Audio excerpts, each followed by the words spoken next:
Detroit Lions. OTA. Storylines, baby. Let's go. Storylines. We get to just think about what these rookies, what these young players, what they're doing out there on the football field. I want to ask you guys, I got a couple questions about OTAs, but first, just what storylines are you looking for? Is it the cornerback battle, quarterback competition, who's going to be starting? Is it the J-Mo Goff chemistry? What are you looking for, Flannel? I'm looking right at you. In OTAs in this offseason for the Lions. I've got one which is going to bleed into my potential breakout player. Brad Holmes has drafted some defensive lineman pieces that are considered among his worst picks.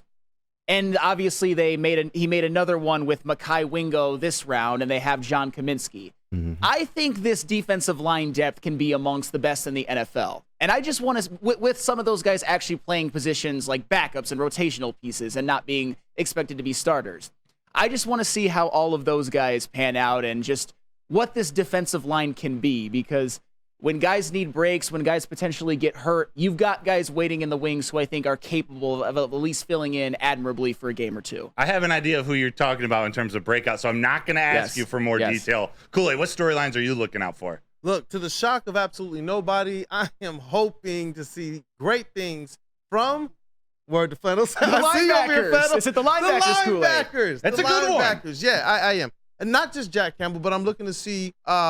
Jalen Reeves-Maybin, Anzalone, Barnes. I'm looking to see who Anzalone is this year. Rodrigo. Every year, Anzalone takes a step up, and he seems to exceed everybody's expectations, even his supporters, except for Dan Campbell, who continues to say, no, this guy is the real deal. He is deserving of what we believe him to be. Yeah. So I'm looking forward to seeing what these linebackers are going to be. That's the only position group, it seems like, that didn't get any type of help via the draft or free agency. So to me, that tells me that Brad Holmes and Dan Campbell are going to expect a lot from that position group. I can't wait to see what we get. That's a good point. And I think their draft picks, some of their free agent moves in other spots on the defense should help that linebacker crew. And I'm going to go to KG and then JB, but first, Flannel, I'll read it because Shad216 JF. $4.99 super chat. Thank you, Shad. Detroit fans are too soft for sports. They already quitting on a season with over 100 games left. Detroit has to do better. I'm with you, and I hope you weren't directing that at Flannel, because we do have to be critical about our teams. Yeah. But there are people with Casey Mize last night. People were. I saw comments about cutting him and designating him for assignment. I'm like, that's ridiculous. Like pitchers. You're not gonna pitch you can't pitch like Tarek Skubal every single game. Yeah, it's the perfect storm of covering a team in which we put our expectations out there. You said, though, also to expect the ups and downs. And since we also cover the team game by game, you're going to have a little bit of mix going on here and there. So, and that's why I'm glad kind of each week we go and we heat check the expectations, and people still say, you know what? In the end, I kind of still expect them to kind of be somewhere in the mix. We did not expect the Guardians to be that good, though. So, yeah. KG. What up? The storylines for camp. Mine is actually going towards a member of the staff, and that is Mr. Aaron Glenn. Wow. To me, they went all in on defense this offseason. New coaches, new players, a lot of new pieces to play with. We assume that AG finally has everything he needs to get this defense where it needs to be. I'm not worried about the offense. The offense has been top 3 the last 3 years almost. Like, I'm worried about this defense. I want to see what he's going to bring and how he's going to utilize all these new pieces. They doubled up in the corner room. They added a lot of veteran talent to the corner room as well. You look at what they did on the defensive line. I'm interested to see how AG is going to play this and if he can get this defense to at least a top 15 defense. Yeah, JB, Eric Allen's looking at Hendon Hooker, maybe a backup quarterback battle. Jack Campbell, Mitten made storyline Hooker motivates team. Okie Razor, Flannel is a Debbie Downer. Hey, that's all right. That's my guy. That's okay. That's the one I was looking for. John Effing Lord. Headline, Manu turns into Detroit's monster. Ooh, maybe not this year, but I hope so. That would be amazing if he did. JB, what's your storyline you're looking out for? That would be nice if Manu actually turns into a monster, but I got to go with the kicking room, No, I'm joking. I'm not mad at you.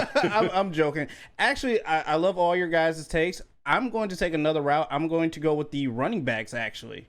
Because just because I know last year it was kind of a two-headed monster that you were running with Montgomery and Gibbs out there, but now does Gibbs take that step forward, or are you still relying on Monty a little bit more for all this, and you're kind of moving Gibbs out there to that wide receiver spot, but keep in mind you brought back Craig Reynolds as well too, and you just added Sione Vaki as a running back. So it's like, how are all these guys going to play out on the field, and who's going to get what time here? Are you getting catches here? Are you the running back? Like, it's a lot of questions that you got to kind of filter out and make an idea of. I like that. How's Ben Johnson going to use all these creative or these weapons creatively? It's going to be fun. I'll go through two real quick, and then I want to ask your breakout player. I'm looking at that Goff JMO chemistry. Okay. I want to see them click, and it's time. Yeah. We want JMO to be that number 2 type of receiver, or at least that number 2 type of reliability, however they use him. I want to see that chemistry clicking on all cylinders. Also, I'm really interested to see what they do opposite Aiden Hutchinson at the other edge spot. What's James Houston look like? What's Marcus Davenport look like? Mekhi Wingo's been playing some edge, at least lining up across from the tackle. So I want to see what that's the one piece that although they went and gotten Davenport, they didn't really address that with someone we see right now as that's the future starter. We know who's starting there. I think they probably think it's Davenport, but to be determined. You brought up a breakout player. Who were you thinking on the defensive line? Yes. Is he jacked?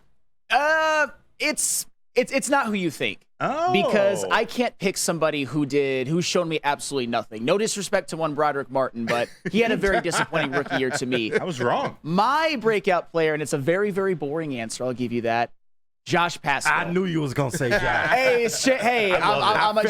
I'm channeling Jeff Iafredi, who I used to do a show with. He loved him some Josh Pascal, and I gave him some crap about it from time to time. But you know what? I'm channeling him today now that I'm in his seat. However, here's why.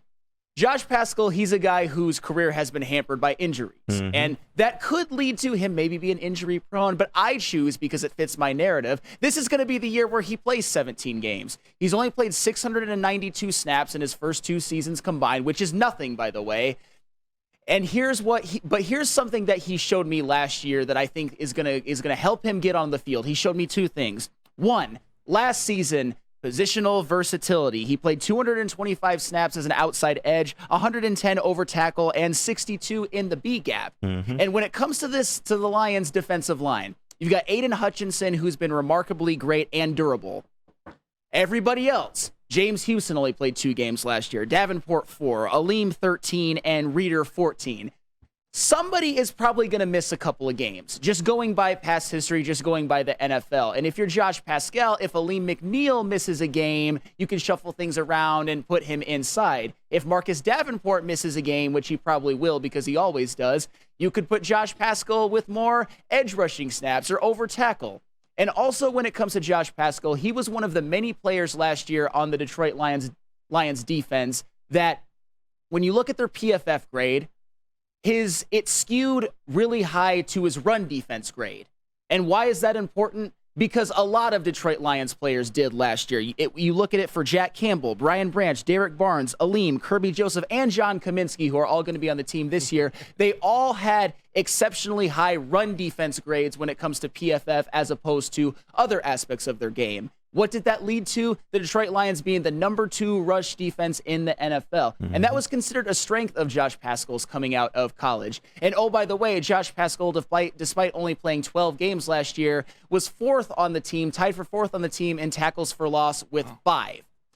So that's kind of what I believe will get him on the field, because he's shown the ability to stop the run. And I think the Lions want to continue their dominant run defense, and he'll be able to spell whoever, and he'll be able to just give people a blow from time to time if the defensive line stays healthy. And this is the year, I believe, with Josh Pascal playing more games, I believe he will have between 3 and 5 sacks. He's never been a big sack guy, even in college, but this is the year where he puts it together and plays dominant against the run on a limited basis, but still, and actually gets some sacks. Give me Josh Pascal as my breakout player. He had 2 last year, correct? He had 1. He had 2 his rookie year. Oh, okay. Well, yeah, yes. It's crazy. I do like the Josh Pascal pick because he is kind of the forgotten man when you think about it. We always bring up Marcus Davenport. We always bring up James Houston. We always forget about Josh Pascal. And yes, he's had injury issues. I mean, the man had foot cancer, for crying out loud. Yeah. But we expect a lot out of him. If he can improve in the pass rush,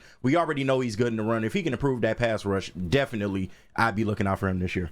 He had that huge tackle for loss against the Chiefs in week 1. Yes. We're like, oh, this is the year. You're right. Jeff was all about that. And yeah. I thought he was going to be much more of a contributor last year. He showed flashes, but it's time, Josh Pascal. Yeah. Like, that's Second the type round of pick. Yeah, right?